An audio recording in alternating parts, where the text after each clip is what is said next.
New Zealand's largest company, Fonterra, held its annual general meeting in Hawera on Wednesday, celebrating what in dollar terms has been their best year ever. But the industry has plenty of negatives to go with the positives. Drew Chappell reports.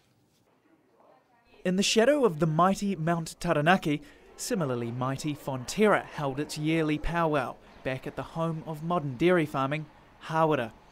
The 2009-2010 season has been a bumper one for the co-op. Record milk yields, record profits, near-record payouts, and new infrastructure in the form of plants and equipment. It was a sad note, however, that Sir Henry van der Heyden opened on, a minute's silence for founding Fonterra member, the late John Young. Sir Henry announced a new award in his honour, a $10,000 scholarship for someone studying in the dairy industry. Recognising this contribution, today we're announcing a new award, the John Young Memorial Scholarship. This will be an annual award of $10,000 to a tertiary student from the Taranaki, focusing on sustaining the success of dairy. Sir Henry went on to address issues at the forefront of most shareholders' minds, and two of the hot topics of the year, foreign investment and the DERA regulations review.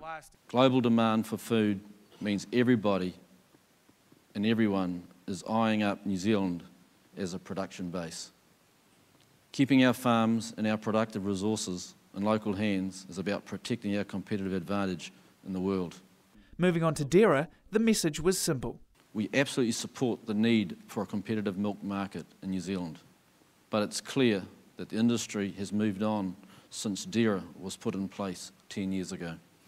Looking ahead to next year, van der Heyden predicted further strong returns as the company held its official forecast at just below $7.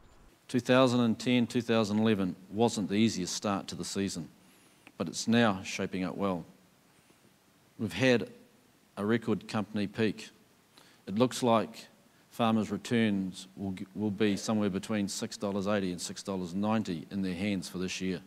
That's milk price plus dividend. And he finished with a typical call to arms, not just for farmers, but also the New Zealand public. I want to see New Zealand in behind us. We need the support of the New Zealand public for dairying to be allowed to grow so that we can continue to do well. New Zealand needs us for the economy to prosper. Van der Heyden says with the co-op's balance sheet looking good, it's now time to address concerns about public image, another prevailing topic among shareholders of late. For the next step for Fonterra, for us to be able to reach our growth aspirations, it's very important we've got New Zealand on side. But at the same time, I think it's actually the right thing for New Zealand to have a prospering and growing dairy industry, because economically that's very good for New Zealand, therefore very good for New Zealanders. CEO Andrew Ferrier was similarly bullish about the outlook for the co-op. We really are a superpower in the globe right now, and we are much stronger than we were when we were founded in 2001. And as Henry said, we're looking at a great future. It was then on to general business and questions from shareholders directed to the board and management. The topics were wide and varied, from the Russian butter trade to the media's portrayal of dairy farming. I get a bit sick of being called a dirty dairy farmer every time there is maybe a small problem somewhere in New Zealand, and I think it's time that we as an industry fought back a wee bit and kept, instead of being quiet and taking on the chin.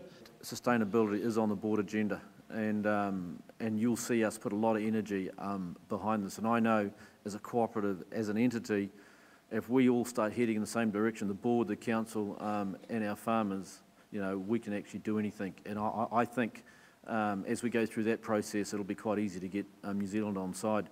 Shareholders Council Chairman Simon Cooper told the crowd that an end to the DERA saga was the #1 priority for the council. The Shareholders Council will follow through with its submission on DERA and argue strongly that Fonterra shareholders are given a level playing field. And the Shareholders Council will be working with all stakeholders to develop a practical plan for delivering a sustainable industry. The DERA review is set to begin in March next year, so at the 2011 Fonterra AGM, those frustrations could well be a thing of the past. Drew Chappell, Country 99 TV News.